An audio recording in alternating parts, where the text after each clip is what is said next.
Hello everyone, welcome to economics classes. I am Priyanka and today we are going to discuss the questions of macroeconomics.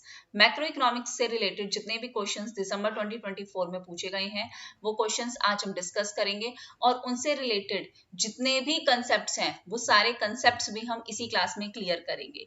ठीक है, UGC net के अलावा जितने भी state के आपके एग्जाम हैं चाहे वो असिस्टेंट प्रोफेसर के हो, नेट के एग्जाम्स हो, स्लैट के हो, उन सारे एग्जाम्स के लिए ये वीडियो आपके लिए काफी हेल्पफुल रहेगी.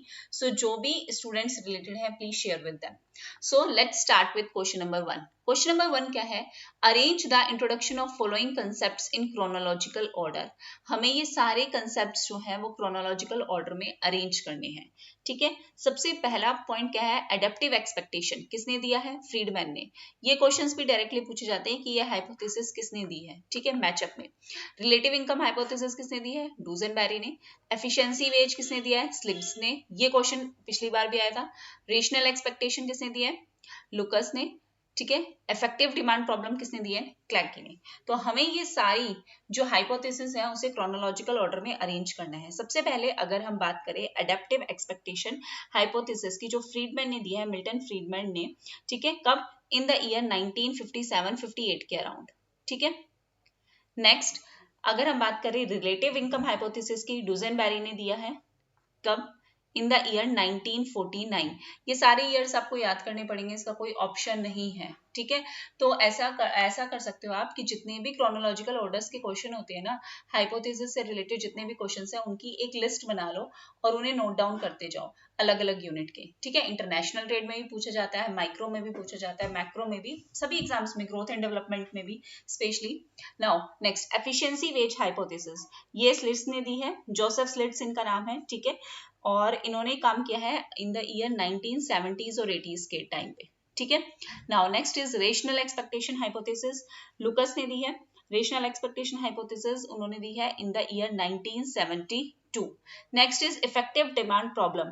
क्लैर्की ने दी है, सबसे पुरानी यही है, इन द ईयर 1930s. तो इसके अकॉर्डिंग हम अरेंज करेंगे. तो सबसे ओल्डेस्ट क्या है? E, then B, then A, then option number D and then C. नीचे हम मैच कर लेंगे. Yes, EBADC, that is question answer number 4. Fourth आपका क्या है? बिल्कुल करेक्ट है. ठीक है, नाउ एक्सप्लेनेशन प्रॉपरली मैंने इसके नीचे मेंशन कर रखी है. अगर आप कहोगे तो मैं टेलीग्राम पे ये सारी वीडियोस की जितनी भी PDF है वो शेयर कर दूंगी. ठीक है, next question. In the Keynesian system an increase in money supply will increase the demand for goods and services by.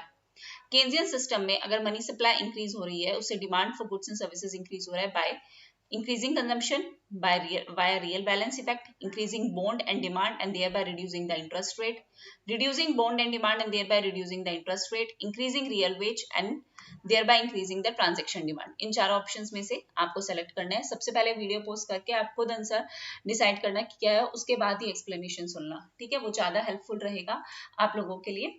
So yes, next Keynesian logic. Keynesian का कहता है कि अगर आपकी मनी सप्लाई इंक्रीज हो रही है, ठीक है, अगर इकोनॉमी में मनी की सप्लाई क्या हो रही है? इंक्रीज हो रही है. इसका मतलब क्या है? लोगों के पास लिक्विडिटी ज्यादा है. इसका मतलब लोगों के पास क्या है? कैश ज्यादा आ गया, एक्स्ट्रा कैश आ गया. तो आप एक्स्ट्रा कैश अपने पास रखोगे या उससे बॉन्ड्स खरीद लोगे? ठीक है, ऐसा तो नहीं है कि पैसा आ गया तो अपने पास ही रख लिया. नहीं, आप क्या सोचोगे? उससे हम क्या करें? बॉन्ड्स परचेज कर लेते हैं. ठीक है, तो आप ज्यादा बॉन्ड्स खरीदोगे. बॉन्ड्स ज्यादा खरीदने से क्या होगा? बॉन्ड के प्राइसेस जो हैं वो क्या करेंगे? राइज करेंगे. और जैसे ही बॉन्ड्स के प्राइसेस राइज करेंगे, इंटरेस्ट रेट क्या हो जाएगा? Interest rate will fall. Interest rate fall हो जाएगा. अगर कम इंटरेस्ट रेट है तो इसका मतलब क्या है? आपको लोन सस्ते मिल रहे हैं. इंटरेस्ट रेट कम है, इसका मतलब क्या है? आपको लोन क्या मिल रहे हैं? सस्ते मिल रहे हैं. अगर आपको चीप लोन्स मिलेंगे उसका मतलब क्या है? आपकी इन्वेस्टमेंट जो है और इन्वेस्टमेंट और कंजम्पशन क्या हो जाएंगी? इंक्रीज हो जाएंगी. इन्वेस्टमेंट बढ़ गई, कंजम्पशन बढ़ गई, इसका मतलब क्या होगा? Higher demand for goods and services. Goods and services की डिमांड भी क्या हो जाएगी? इससे इंक्रीज हो जाएगी. So bond and demand increase होंगे and thereby reducing the interest rate. Bond की डिमांड बढ़ेगी और इंटरेस्ट रेट क्या हो जाएंगे? कम हो जाएंगे. ऑप्शन नंबर 2 आपका क्या है? सही है. ठीक है, ऑप्शंस में आप ये देखा करो कि कौन से दो ऑप्शंस हैं जो एकदम मिलते जुलते हैं. 90% ऑफ द केसेस में उन्हीं में से एक आंसर होता है. ठीक है, now moving toward the next question, explanation proper given hai. Now and this question is related to match up. Expansionary monetary policy under adaptive expectation, anticipated expansionary monetary policy under rational expectation, money wage cut during Great Depression, price presence of sizeable menu cost. ठीक है, list 2 है इसके सामने। अब हम match करते हैं। सबसे पहले अगर हम बात करें expansionary monetary policy under adaptive expectation के बारे में, ठीक है, तो ये किससे रिलेटेड है? एडेप्टिव एक्सपेक्टेशन मिल्टन फ्रीडमैन से ये रिलेटेड है। ठीक है, इसका मतलब क्या है कि लोग धीरे धीरे स्लोली एडजस्ट करते हैं, धीरे धीरे एडेप्ट हो जाते हैं। ठीक है, तो मॉनेटरी पॉलिसी यहाँ क्या होगी? इफेक्टिव होगी शॉर्ट रन में। शॉर्ट रन में तो मॉनेटरी पॉलिसी आपकी इफेक्टिव होगी, लेकिन लॉन्ग रन में क्या होगी? वो इनइफेक्टिव होगी। ठीक है, पहले ये सारे ऑप्शंस पढ़ते हैं फिर मैच करेंगे। ठीक है, anticipated expansionary monetary policy under rational expectations. Rational expectation Robert Lucas ने दी थी। ठीक है, और ये क्या कहते हैं कि मॉनेटरी पॉलिसी यहाँ पे जैसे अगर हम इसको समझे तो क्या कहेंगे कि लोग जो हैं, पीपल जो है, वो इमीडिएटली आप समझ जाओगे, वो सारी इंफॉर्मेशन लेते हैं, वो न्यूज़पेपर भी पढ़ते हैं, वो टाइम्स ऑफ इंडिया भी पढ़ते हैं, गवर्नमेंट की पॉलिसीज भी चेक करते रहते हैं और वो उसके हिसाब से अपनी एक्सपेक्टेशंस बना लेते हैं। ठीक है, इमीडिएटली वो फोर्स ही कर लेते हैं पॉलिसीज को। तो मॉनेटरी पॉलिसी यहाँ पे क्या हो जाएगी? इनइफेक्टिव हो जाएगी। जब आपको पहले से पता है कि भाई ये होने वाला है, तो मॉनेटरी पॉलिसीज क्या हो जाएंगी? इनइफेक्टिव हो जाएंगी, जिसकी वजह से क्या आएगा? इन्फ्लेशन आएगा, है ना, जिसकी वजह से क्या आएगा? इन्फ्लेशन आएगा। Now next, money wage cut during Great Depression. Great Depression आया था इन द ईयर अर्ली 1930s। ठीक है, और इसमें क्या हुआ था कि वेज कट जो है ऑप्शन दिया था, लेकिन वेज कट होने से क्या होगा? और भी ज्यादा डिप्रेशन की जो सिचुएशन है और भी वर्सन हो जाएगी, जिसकी वजह से डिफ्लेशनरी प्रेशर और भी आ जाएगा। ठीक है, next is presence of sizeable menu cost. Menu cost क्या होता है? मेन्यू कॉस्ट मतलब कॉस्ट ऑफ चेंजिंग प्राइसेस, कि आप अपने प्राइसेस में चेंज कर रहे हो, उससे जो आपने जो मेन्यू बना रखा है उसमें भी आपको प्राइसेस चेंज करने पड़ेंगे। ठीक है, जब फर्म्स के पास फर्म्स ऐसा तो नहीं है हर रोज प्राइस चेंज कर रही है, हर रोज तो प्राइस चेंज करेंगे नहीं, ताकि वो इन्फ्लेशन डिफ्लेशन से बच जाए। तो यहाँ पे पॉलिसीज क्या हो जाएंगी? इफेक्टिव विदाउट एनी इन्फ्लेशन और डिफ्लेशन। ठीक है, पॉलिसीज यहाँ पे इफेक्टिव हो जाएंगी विदाउट इन्फ्लेशन एंड डिफ्लेशन। सबसे पहले अगर हम देखें expansionary monetary policy under adaptive expectation, यहाँ पे होंगी पॉलिसी इफेक्टिव होगी शॉर्ट रन में, ना कि लॉन्ग रन में वो क्या होंगी? इनइफेक्टिव होगी। तो फर्स्ट का क्या हो जाएगा? 3, ऑप्शन नंबर 3। सेकंड क्या है? Anticipated expansionary monetary policy under rational expectation. इसमें क्या है? पॉलिसी इनइफेक्टिव हो जाएगी विद ओनली जर्नल इन्फ्लेशन, क्योंकि आपने पहले से ही एंटिसिपेट कर लिया है, तो पॉलिसीज क्या हो जाएंगी? Ineffective. Money wage cut during Great Depression, यहाँ पे भी क्या होंगी? पॉलिसीज इनइफेक्टिव और जनरल डिफ्लेशन आ जाएगा, क्योंकि आपने मनी वेज से और भी ज्यादा, अगर वेजेस कम होंगे तो और भी ज्यादा डिमांड कम होगी। Next is presence of sizeable menu cost, यहाँ पे क्या होंगी? पॉलिसी इफेक्टिव होगी विद नो जनरल इन्फ्लेशन और डिफ्लेशन। ठीक है, तो ए का क्या होगा? 3rd, बी का क्या होगा? 1, सी का क्या होगा? 2 एंड डी का क्या हो जाएगा? 4th। इसे हम मैच कर लेंगे, 3, 1, 2, 4। ऑप्शन नंबर 3 हमारा क्या होगा? सही होगा। नाउ कंप्लीट एक्सप्लेनेशन है। Next is arrange the writing of the following books in the chronological order. Book से भी बहुत ज्यादा क्वेश्चन आते हैं। सबसे पहले है why nation fail, Grand rise, poverty and famine, theory of moral sentiment, production of commodity by means of commodities. ये बहुत ज्यादा आती है। ठीक है, तो सबसे पहले अगर हम बात करें द व्हाई नेशन फेल, ये किसने दी थी? जेम्स रॉबिन्सन एंड एक और है डेरन। ठीक है, इनसे रिलेटेड है ये सबसे लेटेस्ट आई है 2012। मॉडर्न इंस्टीट्यूशनल इकोनॉमिक्स पे ये बुक थी। ठीक है, नेक्स्ट अगर हम बात करें ग्रंड राइज की, ये किसने दी है? ये दी है कार्ल मार्क्स ने। ठीक है, जिन्होंने दास कैपिटल भी लिखी है। Karl Marx in the year 1857-58 में। ठीक है, next is poverty and famine. Poverty and famine सबको पता है, अमर्त्य सेन जी ने दी है ये। ठीक है, इन द ईयर 1981। ईयर भी हम रखेंगे। द थ्योरी ऑफ क्योंकि हमें ओल्डेस्ट टू लेटेस्ट लगाना है ना। The theory of moral sentiments, किसने दिया? Adam Smith. ठीक है, ऑथर भी मैं इसलिए कह रही हूँ क्योंकि नेक्स्ट टाइम हो सकता है कि ऑथर के बारे में पूछ लिया जाए। एडम स्मिथ ने, कब? इन 1759। ठीक है, next is production of commodities by means of commodity, ये किसने दिए? ये सराफ ने दिए, पियरो सराफा। और ये कब दी है? In the year 1960। ठीक है, न्यू रिकार्डियन इकोनॉमिस्ट है ये। तो इसके अकॉर्डिंग ऑप्शन सबसे पहले क्या आएगा? D, then B, then E, then C and then A. So that is option number 3 हमारा क्या होगा, बिल्कुल करेक्ट होगा. Now moving toward next question. According to Real Business Cycle School, in the absence of supply shocks, Real Business Cycle School में अगर supply shocks ना हो तो क्या होगा? There is only involuntary unemployment, there is only voluntary unemployment, both voluntary और involuntary unemployment होगी, या फिर कोई unemployment ही नहीं होगी. ठीक है. सबसे पहले अगर हम बात करें रियल बिजनेस साइकिल स्कूल के बारे में, तो यहाँ पे क्या माना जाता था कि जो इकोनॉमिक फ्लक्चुएशंस है, जो इकोनॉमी में फ्लक्चुएशंस आ रही है, वो किसकी वजह से आ रही है? Due to real factors. ठीक है, रियल फैक्टर्स की वजह से आ रही है, मतलब जैसे कि टेक्नोलॉजी की वजह से हमारी इकोनॉमी में जो आ रही है वो फ्लक्चुएशंस आ रही है, ना कि डिमांड में चेंज आया या फिर कोई मॉनेटरी फैक्टर है उसकी वजह से आया है. तो आरबीसी मॉडल क्या कहता है, रियल बिजनेस साइकिल मॉडल क्या कहता है कि इकोनॉमी हमेशा क्या रहेगी, इक्विलिब्रियम में रहेगी, मतलब मार्केट हमेशा क्लियर रहेगा. पीपल जो होंगे, लोग जो होंगे वो रेशनल होंगे. ठीक है, वो उनके पास वो रेशनल होंगे और वो किस चीज की चॉइस करेंगे? वर्क लेजर की, आराम से रहना. ठीक है, वेजेस एंड प्राइसेस क्या होंगे? फुली फ्लेक्सिबल होंगे. वेजेस एंड प्राइसेस क्या होंगे आपके? फुली फ्लेक्सिबल होंगे. ठीक है, ये आरबीसी मॉडल कहता था. तो अगर अब्सेंस है सप्लाई शॉक्स का, सप्लाई शॉक्स नहीं है, मतलब कोई भी रियल शॉक नहीं है, मतलब कोई भी रियल फैक्टर नहीं है, कोई भी टेक्नोलॉजी चेंज नहीं है, यहाँ पे सिर्फ क्या हो सकता है? Voluntary unemployment. आप अपनी मर्जी से ही बेरोजगार रह सकते हो, आपका मन ही नहीं है काम करने का, कोई जबरदस्ती तो लेके जा नहीं सकता, क्योंकि यहाँ पे क्या होगा, कई इंडिविजुअल ये मानेंगे कि भाई हमें तो काम ही नहीं करना प्रिवेलिंग वेज रेट पे, उनको लेजर ज्यादा पसंद होगा. ठीक है, so there is only voluntary unemployment in this situation. RBC theory में ये कहते हैं कि अनएम्प्लॉयमेंट आपकी मर्जी है, आप अपनी मर्जी से बेरोजगार हो, कोई ट्रेजेडी नहीं हो गई, कोई टेक्नोलॉजी में चेंज नहीं आ गया कि आपको निकाल दिया गया है. ठीक है, आप अपनी मर्जी से अनएम्प्लॉयड हो. सो ऑप्शन नंबर 2 यहाँ पे क्या होगा? करेक्ट होगा. Now moving toward next question. Effective demand problem में arise even in competitive market economy under rational expectations. ठीक है, इफेक्टिव डिमांड प्रॉब्लम जो है वो अराइज होती है किसमें? कॉम्पिटिटिव मार्केट में भी अराइज होती है इफेक्टिव डिमांड की problem under rational expectations.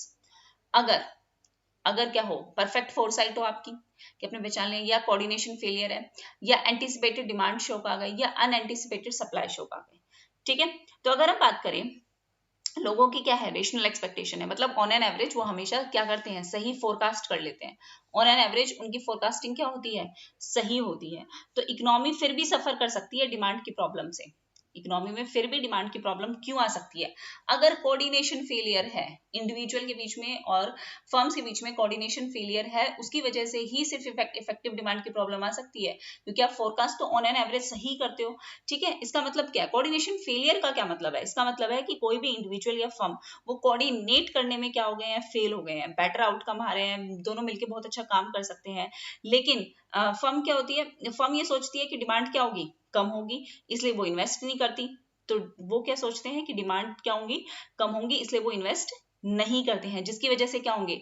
Wages वो कम देंगे, लोअर वेजेस हो जाएंगे, आपके वेजेस भी क्या हो जाएंगे? कम हो जाएंगे, एम्प्लॉयमेंट भी क्या हो जाएगी? कम हो जाएगी. तो ये एक फियर है कि हाँ इकोनॉमी में क्या होगी? डिमांड कम होगी, उसकी वजह से इकोनॉमी में इन्वेस्टमेंट भी क्या होगा? कम होगा, क्योंकि वो रेशनली एक्सपेक्ट तो कर रहे हैं लेकिन वो प्रॉपर्ली कोऑर्डिनेट नहीं कर पा रहे हैं, इसलिए इकोनॉमी जो है वो और बैड सिचुएशन में चली जाएगी, और ज्यादा आउटपुट क्या हो जाएगा? इकोनॉमी में कम हो जाएगा, अनएम्प्लॉयमेंट की सिचुएशन क्या हो जाएंगी? और ज्यादा क्रिएट हो जाएगी. ठीक है, यस. नाउ ऑप्शन नंबर 2 हमारा क्या होगा? कोऑर्डिनेशन फेलियर है, इसलिए ऑप्शन नंबर 2 हमारा क्या होगा? Correct. Now moving toward next question. Next question क्या है हमारा? Yes. Next question numerical base है. If government expenditure rises by ₹100, अगर आपका गवर्नमेंट एक्सपेंडिचर, अब न्यूमेरिकल क्वेश्चंस में ना आप एक बार है ना साइड में जो आपको शीट मिलती है उसमें एक बार लिख लेना चाहिए कि हमें गिवन क्या है. गवर्नमेंट एक्सपेंडिचर हमारा कितना गिवन है? 100. टैक्स रिवेन्यू हमारा कितना गिवन है? It is also given by 100. And MPC आपकी कितनी गिवन है? 0.5. एमपीसी कितनी है? 0.5. Means no change in investment और कंजम्पशन अदरवाइज. क्वेश्चन में गिवन है कि there is no change in autonomous investment and consumption and it is simple Keynesian closed economy model है. तो अगर हम बात करें केन्जियन मॉडल के बारे में, तो यहाँ पे एमपीसी गिवन है. मल्टीप्लायर हम कैसे निकालते हैं? 1/1 minus MPC, that is 1/1 minus 0.5. तो क्या आ जाएगा? 1/0.5. जिसका मतलब क्या, पॉइंट हटा 0 पर 5 2 टाइम्स आ गया हमारा क्या, मल्टीप्लायर। ठीक है, लेकिन यहाँ पे क्या बोला है कि टैक्सेस भी इंक्रीज हो रहे हैं और एग्जैक्टली बाय 100 हो रहे हैं।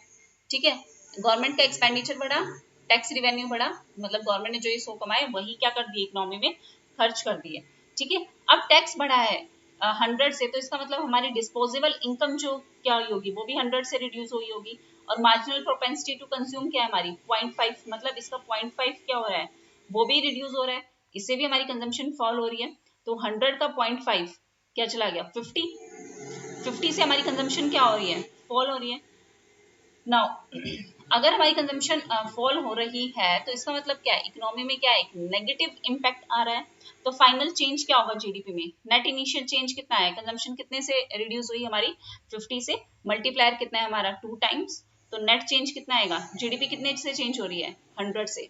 सो ऑप्शन नंबर 2 हमारा क्या है, बिल्कुल करेक्ट है। Now moving toward next question. Yes, next question हमारा है continuous supply shocks lead to, अगर इकोनॉमी में कंटिन्यूअसली सप्लाई शॉक्स हैं तो उससे क्या क्या हो सकता है, एक कंटिन्यूअस शिफ्ट आएगा फिलिप्स कर्व में टू द लेफ्ट, इससे अनएम्प्लॉयमेंट इन्फ्लेशन दोनों फॉल होंगे। कंटिन्यूअस शिफ्ट आएगा किसमें, फिलिप्स कर्व में टू द राइट, जिससे अनएम्प्लॉयमेंट इन्फ्लेशन दोनों राइज होंगे। एक कंटिन्यूअस मूवमेंट आएगा फिलिप्स कर्व में such that unemployment and inflation both fall, a continuous movement along the Phillips curve such that unemployment falls and inflation rises. क्या correct answer होगा। ठीक है, कंटिन्यूअस सप्लाई शॉक से हमारे फिलिप्स कर्व में क्या चेंज आएगा, ये हमारा क्वेश्चन है। तो सबसे पहले अगर हम बात करें सप्लाई शॉक की, सप्लाई शॉक जैसे हमारे पास एग्जांपल है, रियल वर्ल्ड एग्जांपल है ये, ऑयल प्राइसेस सडनली क्या हो गए थे, राइज, वॉर हमारी इकोनॉमी में जैसे चल रही है, या कोई नेचुरल डिजास्टर आ जाता है इकोनॉमी में, तो उससे भी हमारी प्रोडक्शन क्या हो जाती है, it makes production more expensive, इससे प्रोडक्शन क्या हो जाते हैं, एक्सपेंसिव हो जाते हैं।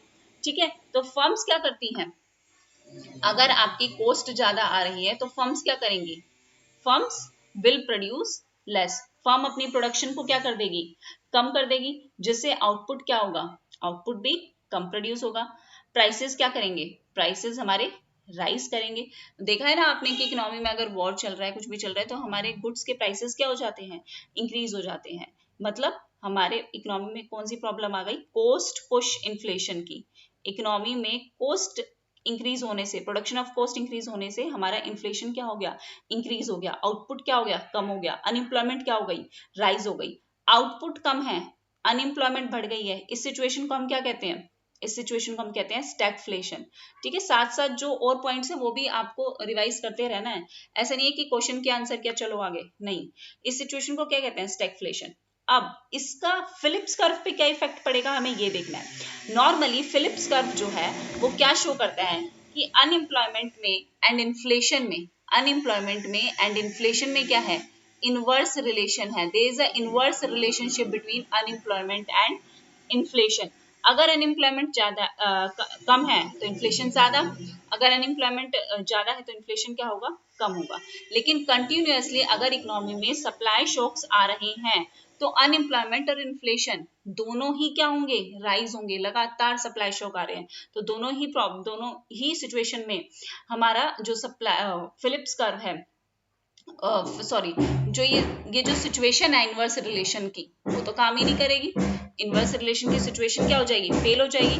तो एंटायर फिलिप्स कर्व क्या करेगा, इट विल शिफ्ट आउटवर्ड, ये आउटवर्ड की तरफ मतलब राइट की तरफ क्या कर जाएगा, शिफ्ट कर जाएगा। now inflation will be high, so continuous Phillips curve, continuous shift होगा Phillips curve में राइट की तरफ, अनएम्प्लॉयमेंट इन्फ्लेशन दोनों क्या करेंगे, राइज करेंगे। ऑप्शन नंबर 2 हमारा क्या है, बिल्कुल करेक्ट है। ठीक है, now moving toward next question, yes, diagram भी मैंने प्रॉपरली दे रखा है इसके अंदर। ठीक है, ये क्वेश्चन मैं लास्ट में कराती हूँ, यहाँ पे कुछ डायग्राम की वजह से शायद ये क्वेश्चन हट गया है, लास्ट में मैं एक बार इसको देख के फिर करवाती हूँ। ठीक है, याद रखना। ठीक है, now moving toward next question. Yes, when domestic consumption, domestic investment, domestic government expenditure, consumption expenditure, investment expenditure, government expenditure, लेकिन यहाँ पे डी गिवन है डोमेस्टिक, इसी की वजह से on domestically produce goods and services and export and import stands for aggregate value of export and import for a country respectively. GDP हम कैसे कैलकुलेट करेंगे, ध्यान से करना है ये क्वेश्चन, ठीक है। नाउ सीडी मतलब वही मैंने बताया, डोमेस्टिक कंजम्पशन एक्सपेंडिचर। आईडी मतलब डोमेस्टिक इन्वेस्टमेंट एक्सपेंडिचर। जीडी मतलब डोमेस्टिक गवर्नमेंट एक्सपेंडिचर। एक्स का मतलब एक्सपोर्ट, एम का मतलब क्या हो गया, इंपोर्ट। तो हमारा जीडीपी कैसे कैलकुलेट होगा, नॉर्मली जीडीपी कैसे कैलकुलेट होता है, सी प्लस आई प्लस जी प्लस एक्स माइनस एम। लेकिन यहाँ पे हमें ये चीज ध्यान रखनी है, ऑप्शन नंबर 1 टिक नहीं करना है, ऑप्शन नंबर 4 हमें टिक करना है, ठीक है। क्यों करना है, हम डोमेस्टिक कंजम्पशन, इन्वेस्टमेंट और गवर्नमेंट स्पेंडिंग ले रहे हैं, और हम डोमेस्टिकली ले रहे हैं ना, तो पैसा एक्सपोर्ट से हमारी इकोनॉमी में पैसा आ रहा है ना, तो हमें इंपोर्ट को अलग से माइनस करने की कोई जरूरत नहीं है, क्योंकि ऑलरेडी हम किसकी बात कर रहे हैं, हम ऑलरेडी डोमेस्टिक कंपोनेंट्स की बात कर रहे हैं। दैट्स व्हाई माइनस इंपोर्ट नहीं लिया गया था, ठीक है। ऑप्शन नंबर 4 क्या होगा, सही होगा।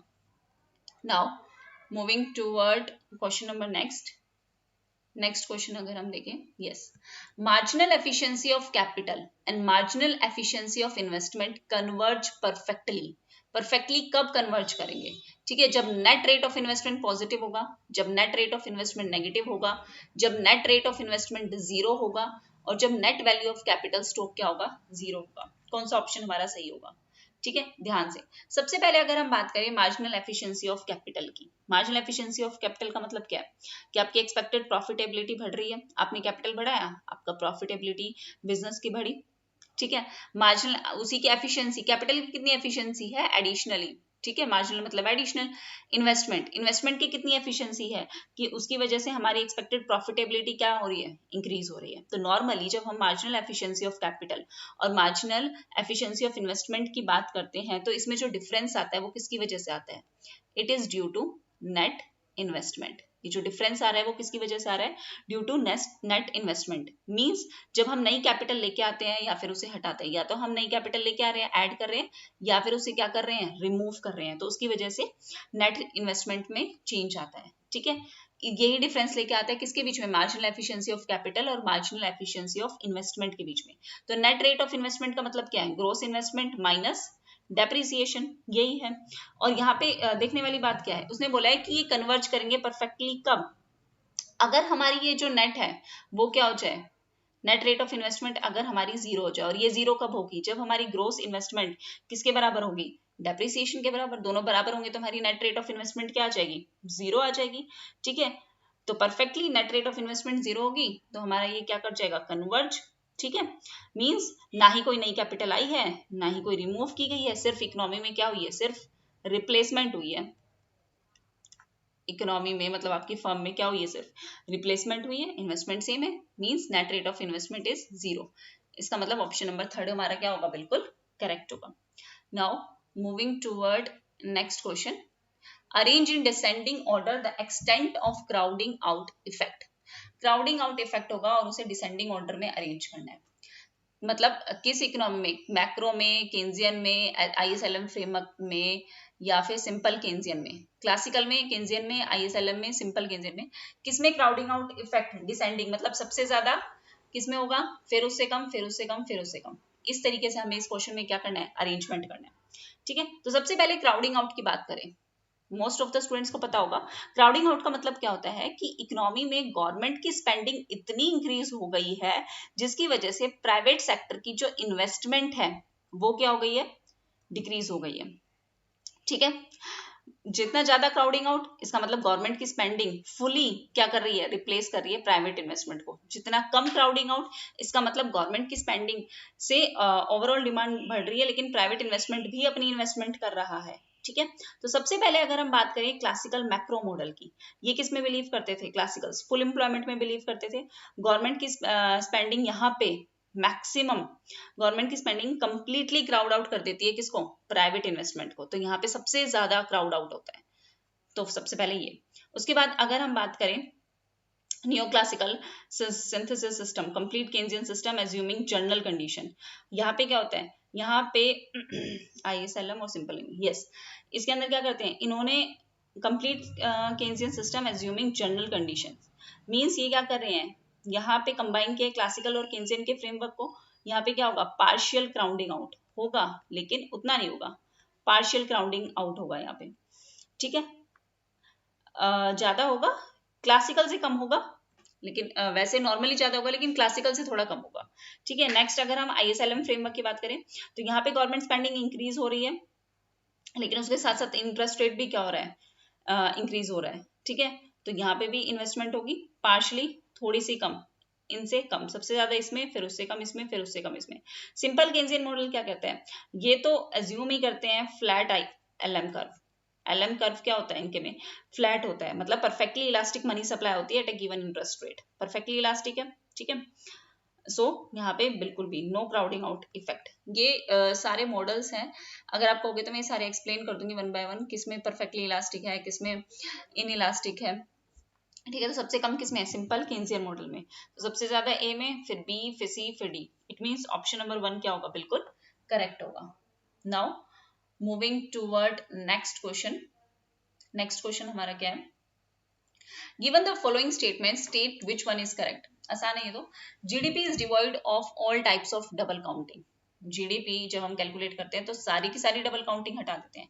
डोनेशंस इंक्लूड होते हैं क्या नेशनल इनकम में, जितने भी आर्म्स हैं, आर्म्स का मतलब क्या है, आर्म्स का मतलब क्या होता है भाई, ये तो पता होगा, चैरिटी और डोनेशन, ट्रांसफर पेमेंट्स, क्या वो इंक्लूड होती है पर्सनल इनकम में, इन्वेंट्री इंक्लूड होती है इन्वेस्टमेंट में, फॉरेन वर्कर्स इनकम इंक्लूड होती है GNP में, ना कि GDP में, ठीक है। वन बाय वन हमें इसे डिस्कस करते हैं। सबसे पहले GDP is divide of all types of double counting. क्या GDP कैलकुलेशन में हम ट्राई करते हैं कि डबल काउंटिंग ना हो, लेकिन जब हम वैल्यू एडेड मेथड यूज कर रहे हैं, ठीक है, तो प्रैक्टिकली कुछ ना कुछ माइनर डबल काउंटिंग हो ही जाती है, कंप्लीटली हम इसे डिवॉइड नहीं कर सकते। तो ए ऑप्शन हमारा क्या होगा, incorrect. Next, arms donations are included, donations are included in national income. क्या डोनेशंस आपके आर्म्स इंक्लूड होते हैं नेशनल इनकम में, जितनी भी चैरिटी है, ट्रांसफर पेमेंट्स हैं, ये तो इससे कोई ना कोई गुड्स एंड सर्विसेज प्रोड्यूस हुआ है, तो ये इंक्लूड नहीं होता नेशनल इनकम में, ठीक है। नेक्स्ट, क्या आपकी पर्सनल इनकम में इंक्लूड होता है, बिल्कुल पर्सनल इनकम में तो इंक्लूड करते हो, नेशनल इनकम में ही तो इंक्लूड नहीं होता। Yes, it is included in personal income. जितनी भी इनकम रिसीव की है किसी इंडिविजुअल ने, चाहे वो पेंशन से, गिफ्ट से, मीन्स आपकी जितनी भी ट्रांसफर पेमेंट है वो इंक्लूड होगी। Next is inventory. क्या इन्वेंट्री इंक्लूड होती है इन्वेस्टमेंट में, बिल्कुल। चेंज इन इन्वेंट्रीज, जो हमारे अनसोल्ड गुड्स होते हैं वो as a part of investment हम इंक्लूड ट्रीट करते हैं, so it is also correct. Foreign workers income is included in GNP but not in GDP। GDP का मतलब क्या है, include all the productions within the द कंट्री। कंट्री में जितनी भी चीजें हैं, चाहे वो लोकल्स से हो, चाहे वो फॉरेनर्स से हो, हमारी कंट्री में प्रोड्यूस हुआ है तो हम उसे इंक्लूड करेंगे। तो foreigners workers income included in GDP not in GNP, ठीक है। तो ये भी गलत है, ऑप्शन नंबर C और D हमारे क्या है, बिल्कुल सही है। नाउ explanation proper given है। Moving toward next question, given is the following statement about major schools of thoughts in macroeconomics, state which one is correct। New Keynesian assume rational expectations and perfect imperfection and highlight the role of aggregate demand। Monetarist Milton Friedman ने assume की rational expectation, non competitive market and the role of monetary policy। New Classicals Lucas, Thomas Sargent, इन्होंने assume किया rational expectation, competitive market, और इन्होंने क्या policy इररेलेवेंस, policy इनइफेक्टिवनेस की बात की थी। क्लासिकल्स ने competitive frictionless economy, highlight policy ineffectiveness. And next is Keynesian ने एज्यूम किया wage and price flexibility and highlight policy ineffective, sorry policy effectiveness. Keynes ने तो वेज एंड प्राइस रिजिडिटी की बात की थी ना, फ्लेक्सिबिलिटी की बात थोड़ी ना की थी। चलो वन बाय वन हम समझते हैं। सबसे पहले अगर हम बात करें, न्यू केन्जियंस एज्यूम करते हैं रेशनल एक्सपेक्टेशंस को एंड मार्केट इम्परफेक्शंस को and highlight the role of aggregate demand. बिल्कुल सही बात है, न्यू केन्जियन ने एक्सेप्ट किया रेशनल एक्सपेक्टेशन को, बिल्कुल किया, एंड मार्केट इम्परफेक्शंस पे भी बात करी, मतलब स्टिकी प्राइस, वेजेस और प्राइसेस क्या हैं, स्टिकी हैं, और इन्होंने एग्रीगेट डिमांड की इंपॉर्टेंस, बिल्कुल डिमांड साइड ही तो थे, बिल्कुल इन्होंने बात की थी। ऑप्शन नंबर ए हमारा क्या होगा, बिल्कुल करेक्ट होगा। नेक्स्ट अगर हम बात करें मोनेटरिस्ट की, मतलब मिल्टन फ्रीडमैन की स्पेशली, तो उन्होंने एडेप्टिव एक्सपेक्टेशन की बात की थी, रेशनल एक्सपेक्टेशन की बात नहीं की थी। तो यहीं पे ये क्या हो जाता है, बिल्कुल गलत हो जाता है, ठीक है। कम्पिटिटिव मार्केट की बात की थी, ना कि नॉन कम्पिटिटिव मार्केट की बात की थी। हालांकि उन्होंने बोला था मॉनेटरी पॉलिसी के बारे में, ठीक है। ये वाली लास्ट वाली लाइन सही है, बट ये दोनों क्या हो गए, गलत। तो पूरी लाइन ही क्या होगी, गलत हो गई। नेक्स्ट इज न्यू क्लासिकल्स की अगर हम बात करें, न्यू क्लासिकल रॉबर्ट लुकस, उन्होंने बिल्कुल बात की थी रेशनल एक्सपेक्टेशंस की, वो तो बिलीव करते थे। कॉम्पिटिटिव मार्केट की बात की थी, और हाँ उन्होंने बोला था कि पॉलिसीज क्या होंगी, इनइफेक्टिव होंगी, क्योंकि लोग अपना बिहेवियर एडजस्ट कर लेते हैं, लोग सारी चीजें पढ़ते हैं, सारी नॉलेज है उनके पास और वो फोरकास्ट कर सकते हैं। ऑप्शन सी भी क्या होगा, करेक्ट। नेक्स्ट, क्लासिकल ने एज्यूम की थी competitive frictionless economy. Classical Adam Smith, Ricardo, इन्होंने बिलीव किया था परफेक्टली कॉम्पिटिटिव मार्केट में सेल्फ करेक्टिंग है, अपने आप सही हो जाएगी, इनविजिबल हैंड है। गवर्नमेंट इंटरवेंशन के बारे में उन्होंने बोला था कि गवर्नमेंट इंटरवेंशन की कोई जरूरत नहीं है, ठीक है, बिकॉज इकोनॉमी नेचुरली मूव करेगी फुल एम्प्लॉयमेंट की सिचुएशन में। तो डी बी ऑप्शन हमारा क्या है, सही है। लास्ट बात करें केन्जियन की, तो केन्जियन तो है ही फेमस इस चीज के लिए, वेज एंड प्राइस रिजिडिटी के लिए, ना कि फ्लेक्सिबिलिटी के लिए, ठीक है ना। सो ऑप्शन ई भी हमारा क्या होगा, बिल्कुल गलत होगा। Option A, C and D it is correct. Option number 1 हमारा क्या है, बिल्कुल करेक्ट है। Now moving toward next question. Yes, next question हम देखते हैं। यहाँ पे मैंने प्रॉपरली एक्सप्लेनेशन दे रखी है कि न्यू केन्जियन ने इम्परफेक्ट स्टिकी प्राइसेस की बात की, मोनेट्रिस्ट ने कॉम्पिटिटिव मार्केट की, न्यू क्लासिकल्स ने भी कॉम्पिटिटिव मार्केट की, क्लासिकल ने भी कॉम्पिटिटिव की। यहाँ पे rational expectation, monetarist Friedman and adaptive expectations, new classical rational, ठीक है। यहाँ पे कौन सी पॉलिसी इफेक्टिव होगी, नहीं होगी, सब चीजों के बारे में हमने डिस्कस किया है, ठीक है, सारी एक्सप्लेनेशन गिवन है। Now next question, there is an inverse relation between rate of interest and the speculative demand for money. This is due to, inverse relation है किसके बीच में, रेट ऑफ इंटरेस्ट में और स्पेकुलेटिव डिमांड फॉर मनी में, किसकी वजह से, adaptive expectations की वजह से, रिग्रेसिव एक्सपेक्टेशंस की वजह से, रेशनल एक्सपेक्टेशंस की वजह से, या फिर रिलेटिव वेज हाइपोथेसिस की वजह से। तो सबसे पहले अगर हम बात करें, इनवर्स रिलेशन है रेट ऑफ इंटरेस्ट और स्पेकुलेटिव डिमांड फॉर मनी में, किसकी वजह से, स्पेकुलेटिव डिमांड फॉर मनी किसने दिया है, लिक्विडिटी की, केन्स की जो लिक्विडिटी प्रेफरेंस थ्योरी है उसमें उन्होंने स्पेकुलेटिव डिमांड फॉर मनी की बात की है, और इन्होंने क्या कहा है, लोग जो हैं, पीपल जो हैं, वो मनी को होल्ड करेंगे और ये एक्सपेक्ट करेंगे कि बॉन्ड प्राइसेस, बॉन्ड के जो प्राइसेस है वो क्या करेंगे, फॉल करेंगे, ठीक है, जिसकी वजह से क्या होगा, जब इंटरेस्ट रेट राइज करेंगे बॉन्ड के प्राइसेस क्या करेंगे, फॉल करेंगे। ये मैंने लास्ट में पहले भी समझा है। इंटरेस्ट रेट इतने कम है कि लोग अब ये एक्सपेक्ट करेंगे कि फ्यूचर में वो क्या करने वाले हैं, बढ़ने वाले हैं। इतने कम हमारे इंटरेस्ट रेट हो चुके हैं, इतने कम हो चुके हैं कि लोग अब ये एक्सपेक्ट करें कि इससे नीचे तो क्या ही जाएंगे, बहुत नीचे चले गए, तो मींस फ्यूचर में वो क्या करेंगे, राइज करेंगे, जिसकी वजह से बॉन्ड के प्राइसेस क्या करेंगे, फॉल करेंगे। तो वो कैश अपने पास रखना चाहेंगे, ना कि वो बॉन्ड्स खरीदना चाहेंगे। ऑब्वियसली वो अपने पास कैश रखना चाहेंगे, बॉन्ड्स थोड़ा ना खरीदेंगे कि अब तो इंटरेस्ट रेट बढ़ेंगे। सो रिग्रेसिव एक्सपेक्टेशन हाइपोथेसिस इसके बारे में बात करते हैं, ठीक है। अगर करंट इंटरेस्ट रेट आपके इतने कम हैं और लोग ये एक्सपेक्ट कर रहे हैं कि फ्यूचर में इंटरेस्ट क्या करेंगे, राइज करेंगे, तो लोग ये एक्सपेक्ट करेंगे कि हम स्पेकुलेटिव डिमांड, हम अपने पास जो है वो अपने पास पैसा रखें, ना कि उससे क्या करें, बॉन्ड खरीदें। तो अगर इंटरेस्ट रेट ज्यादा है, लोगों की एक्सपेक्टेशंस कहेंगी कि अब ये गिर और फॉल होंगे, तो वो तब वो क्या प्रेफर करेंगे। अगर इंटरेस्ट रेट कम है तो लोग ये एक्सपेक्ट करेंगे कि राइज करेंगे, अगर इंटरेस्ट रेट ज्यादा है तो वो लोग क्या एक्सपेक्ट करेंगे, क्या फॉल करेंगे, इससे ज्यादा क्या ही चाहेंगे। सो वो बॉन्ड्स में इन्वेस्ट करेंगे, अपनी स्पेकुलेटिव डिमांड कम कर देंगे। इनवर्स चलती हैं ये चीजें, ठीक है। मतलब अगर मैं आपको इन शॉर्ट समझाना चाहूँ तो वो क्या कहूंगे, अगर रेट आपके कम है तो high speculative demand for money होगी, स्पेकुलेटिव डिमांड फॉर मनी आपकी ज्यादा होगी। अगर रेट आपके कम है और रेट आपके ज्यादा है तो लो स्पेकुलेटिव डिमांड फॉर मनी होगा, ठीक है। इसका मतलब आपकी क्या होगी, रिग्रेसिव एक्सपेक्टेशन हाइपोथेसिस होगी। अडेप्टिव एक्सपेक्टेशंस का मतलब क्या है, अगर बाकी ऑप्शंस को देखें तो अडेप्टिव एक्सपेक्टेशंस तो ये कहते हैं ना कि आप पास्ट एक्सपीरियंस के बेसिस पे फ्यूचर को प्रिडिक्ट कर देते हो, तो मोस्टली ये तो एक इन्फ्लेशन मॉडल है। यहाँ पे स्पेकुलेटिव मनी डिमांड की तो बात की है ही नहीं। रेशनल एक्सपेक्टेशन हाइपोथेसिस की बात करें तो यहाँ पे भी क्या है कि लोगों के पास सारी अवेलेबल इंफॉर्मेशन है, इसका भी स्पेकुलेटिव डिमांड से कोई वो नहीं है। लास्ट क्या है, रिलेटिव वेज हाइपोथेसिस, ये भी वेज और एम्प्लॉयमेंट से रिलेटेड है, इन्फ्लेशन और इनसे थोड़ी ना, स्पेकुलेटिव डिमांड फॉर मनी से थोड़ी ना रिलेटेड है। सो ऑप्शन 2 हमारा क्या होगा, बिल्कुल करेक्ट होगा। Now moving toward next question. Next question की अगर हम बात करें, arrange the following theories in correct chronological order, ठीक है। सबसे पहले अगर हम बात करें Cambridge version of quantity theory of money, Baumol की demand for money, Fisher's version of quantity theory of money और टॉबिन की थ्योरी डिमांड फॉर मनी, ठीक है। तो सबसे पहले अगर हम बात करें Cambridge version, martial, Pigou, Keynes, इन्होंने कैश बैलेंस अप्रोच दी थी कब? Around 20th century. फिशर के बाद दी थी ऑफ कोर्स, है ना, 20th सेंचुरी। इन्होंने फिशर्स की ही थ्योरी को मॉडिफाई किया था, कैम्ब्रिज स्कूल्स के थे, ठीक है। नेक्स्ट अगर हम बात करें बोमल्स की थ्योरी, विलियम बोमल, जिन्होंने ट्रांजैक्शन डिमांड फॉर मनी की बात की थी, ठीक है, कब की थी? इन द ईयर 1952 में की थी। और ये क्या कहते थे कि लोग जो हैं वो अपनी कैश होल्डिंग्स को ऑप्टिमाइज करेंगे, मींस उनकी ट्रांजैक्शन नीड्स भी होंगी और इंटरेस्ट रेट के लिए भी होंगी, ठीक है।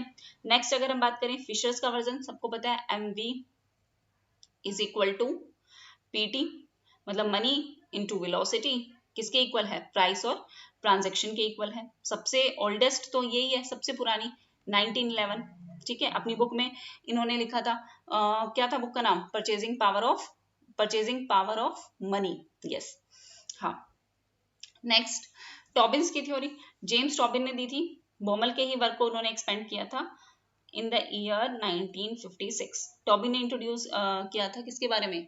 रिस्क और रिटर्न के बारे में, ठीक है। पोर्टफोलियो थ्योरी दी थी इन्होंने, portfolio theory of money demand, हाँ, ठीक है। नाउ सबसे पहले क्या है? C, then A, then B and then D, CABD। Option number 3 हमारा क्या होगा? बिल्कुल करेक्ट होगा। Now moving toward next question, सारी एक्सप्लेनेशन नीचे मेंशन है properly. In the new classical macro model, without unanticipated shock, we may have, देखो पहले भी हमने ये क्वेश्चन किया, अब ये सोच लो कि कितने क्वेश्चन एक जैसे मिलते हुए आ रहे हैं, ये सारे मॉडल्स आपके कितने इंपॉर्टेंट हैं। तो 60 डेज स्ट्रेटेजी में जो मैंने बोला है कि आप अपने वो सारे, अभी ये प्रीवियस ईयर से ही तो आप पता लगाओगे कि कहाँ से ज्यादा क्वेश्चन आ रहे हैं, वो टॉपिक नोट डाउन करो, उन टॉपिक्स को पढ़ते रहो। A, voluntary unemployment, B, involuntary unemployment, disguised, cyclical, या फिर natural rate of unemployment without unanticipated shock. तो अगर हम बात करें न्यू क्लासिकल मैक्रो मॉडल के बारे में, किसने दिया है? Robert Lucas. इसी वीडियो में मैं आपको 2-3 बार ये बात बता चुकी हूँ, तो आ रहा है ना, ये क्वेश्चन इंपॉर्टेंट है। क्या कहा है? मार्केट क्या है? परफेक्टली कम्पिटिटिव, जो हमने ये क्वेश्चन किया था अभी, उसमें देखा था परफेक्टली कम्पिटिटिव। प्राइसेस, वेजेस क्या है? फ्लेक्सिबल है। जबकि केन्स ने क्या किया था? रिजिडिटी के बारे में बात की थी। और लोगों की क्या है? रेशनल एक्सपेक्टेशन है। ये 3 चीजें हमने डिस्कस की हैं, ठीक है। लोगों की क्या है? रेशनल एक्सपेक्टेशंस है, प्राइस और वेजेस फ्लेक्सिबल है, और कम्पिटिटिव हमारी मार्केट है। तो यहाँ पे वॉलेंट्री अनएम्प्लॉयमेंट है, लोग अपनी मर्जी से भाई नहीं काम करना चाहते प्रिवेलिंग वेज रेट पे, वॉलेंट्री अनएम्प्लॉयमेंट की सिचुएशन है। इनवॉलेंट्री तो कुछ नहीं है ना, कोई सप्लाई शॉक, अनएंटिसिपेटेड कोई शॉक तो है ही नहीं इकोनॉमी में, कोई ऐसा नहीं है टेक्नोलॉजी चेंज हो गई भाई कि निकाल दिया लोगों को, नहीं, लोग अपनी मर्जी से काम नहीं करना चाह रहे। और क्या है? और नेचुरल रेट ऑफ अनएम्प्लॉयमेंट है। नेचुरल रेट में क्या क्या आता है, ये भी ध्यान रखना है। नेचुरल रेट ऑफ अनएम्प्लॉयमेंट में एक तो आती है आपकी फ्रिक्शनल अनएम्प्लॉयमेंट, ये मैं रिमूव कर देती हूँ, ठीक है, नोट कर लेना साथ साथ, इसे नहीं करना हो तो मुझे यहाँ पे नीचे मैसेज कर देना, मैं टेलीग्राम पे शेयर कर दूंगी, ठीक है। नेचुरल रेट ऑफ अनएम्प्लॉयमेंट में क्या आता है? फ्रिक्शनल प्लस स्ट्रक्चरल, ये दोनों आती है, फ्रिक्शनल प्लस स्ट्रक्चरल, ठीक है। तो हमारे लिए क्या सही होंगे? वॉलेंट्री अनएम्प्लॉयमेंट और नेचुरल रेट ऑफ अनएम्प्लॉयमेंट। अब कहोगे कि मैम बाकी ऑप्शन क्यों नहीं आए, तो सबसे पहले अगर हम डिस्गाइज अनएम्प्लॉयमेंट की बात करें तो ये डेवलपिंग इकोनॉमीज में होता है, न्यू क्लासिकल ने इसके बारे में तो कुछ कहा ही नहीं, ठीक है। साइक्लिकल अनएम्प्लॉयमेंट की बात करें तो ये बिजनेस साइकिल से रिलेटेड है, रेशनल एक्सपेक्टेशन से नहीं है, ठीक है। Natural rate of unemployment, sorry, अगर हम इनवॉलेंट्री तो आएगा ही नहीं, है ना। न्यू क्लासिकल कहते हैं कोई इनवॉलेंट्री अनएम्प्लॉयमेंट नहीं है, बिना शॉक के मार्केट क्लियर हो रही है अपने आप ऑटोमेटिकली। तो ऑप्शन ए और ई हमारा क्या होगा? करेक्ट होगा। It means option number 4 is correct. Now moving toward last question, yes. Now last question क्या है? Consequences of hoarding of money by individual. अगर लोग मनी की होर्डिंग कर रहे हैं तो उसके क्या क्या कॉन्सिक्वेंसेज होंगे, मींस उसके क्या क्या रिजल्ट, क्या क्या प्रभाव होंगे उसके। सबसे पहले loss of utility by not purchasing goods and services. आप गुड्स एंड सर्विसेज परचेज नहीं कर पाओगे, बिल्कुल सही बात है, पैसा होल्ड करोगे तो खरीदोगे क्या? यूटिलिटी, क्या सेटिस्फेक्शन मिलेगी? फोरगोन इंटरेस्ट बाय नॉट सेविंग, आप सेव नहीं कर रहे, मतलब बैंक में भी नहीं जमा कर रहे तो आपको इंटरेस्ट भी नहीं मिलेगा, बिल्कुल सही बात है। Fall of real value of money by deflation, कि आपकी मनी की वैल्यू क्या हो जाएगी, रियल वैल्यू क्या हो जाएगी, कम हो जाएगी। जबकि डिफ्लेशन में मनी की वैल्यू क्या होती है, राइज होती है, फॉल थोड़ी ना होती है। यहीं पे ही बना दिया, राइज होती है डिफ्लेशन में, फॉल थोड़ी होती है। ठीक है, फॉल तो आपकी इन्फ्लेशन के टाइम पे होती है, फॉल आपकी इन्फ्लेशन के टाइम पे होगी ना, डिफ्लेशन के टाइम पे थोड़ी ना होगी। और इकोनॉमी में डिफ्लेशन कहाँ आ रहा है, इन्फ्लेशन ही इन्फ्लेशन आ रहा है।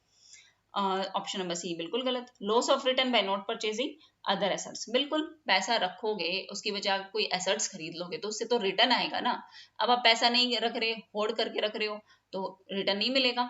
ऑप्शन डी भी बिल्कुल सही है। तो करेक्ट क्या है, A B and D are correct. Yes, बस एक क्वेश्चन हो रहा है, सॉरी, और एक आपका वो क्वेश्चन रह रहा था जो रह गया। ठीक है, वो क्वेश्चन या तो मैं नेक्स्ट वीडियो में ऐड कर दूंगी, क्योंकि अब वो है नहीं, वो शायद कट गया है इमेज में, तो मैं उसे नेक्स्ट में ऐड कर दूंगी। ठीक है, सबसे इंपॉर्टेंट क्वेश्चन है, पता नहीं कितनी बार आ चुका है। लाइफ साइकिल, एंडो एंड मोदिलानी, सबको पता है। कैश बैलेंस अप्रोच, और organic composition of capital, table economy, सबसे पुरानी फ्रेंकोइस क्विज़ ने दी थी, ये वाली तो मैंने शायद करवा भी रखी है। सबसे पहले अगर हम बात करें life cycle hypothesis, Ando and Modigliani, option number 4 बिल्कुल सही है। फ्रैंको मोदिलानी ने डेवलप की थी लाइफ साइकिल हाइपोथेसिस, और इन्होंने एक्सप्लेन किया था इसमें कि कैसे एक इंडिविजुअल प्लान करता है अपनी कंजम्पशंस को, सेविंग्स को ओवर द लाइफ टाइम, पूरी लाइफ टाइम के लिए। नेक्स्ट, कैश बैलेंस अप्रोच किसने दी है, अल्फ्रेड मार्शल ने दी है। ठीक है, अल्फ्रेड मार्शल ने कंट्रीब्यूट किया है, और इन्होंने कहा है कि लोग पैसा रखते हैं किसके लिए, ट्रांजैक्शन पर्पस के लिए। ऑर्गेनिक कंपोजिशन ऑफ कैपिटल बहुत बार आ चुका है, किसने दी है, कार्ल मार्क्स ने दी है। इन्होंने ही कॉन्सेप्ट दिया था ऑर्गेनिक कंपोजिशन ऑफ कैपिटल का। ठीक है, next, table economy, François quiz ने दिया है। इसमें उन्होंने मॉडल में शो किया है किसका, इनकम और प्रोडक्शन का फ्लो। ठीक है, तो ए का क्या होगा 4, बी का क्या होगा 3, सी का 1 और डी का 2। ये आपके ऑप्शन नंबर 2 हमारा क्या है, बिल्कुल करेक्ट है। ठीक है, thank you very much everyone, and please share with the students those who are preparing for the economics exam. जो एक क्वेश्चन रह गया वो मैं नेक्स्ट वीडियो में, नेक्स्ट जो आपके यूनिट होगी उसमें मैं ऐड कर दूंगी। ठीक है, thank you very much everyone, take care, bye bye.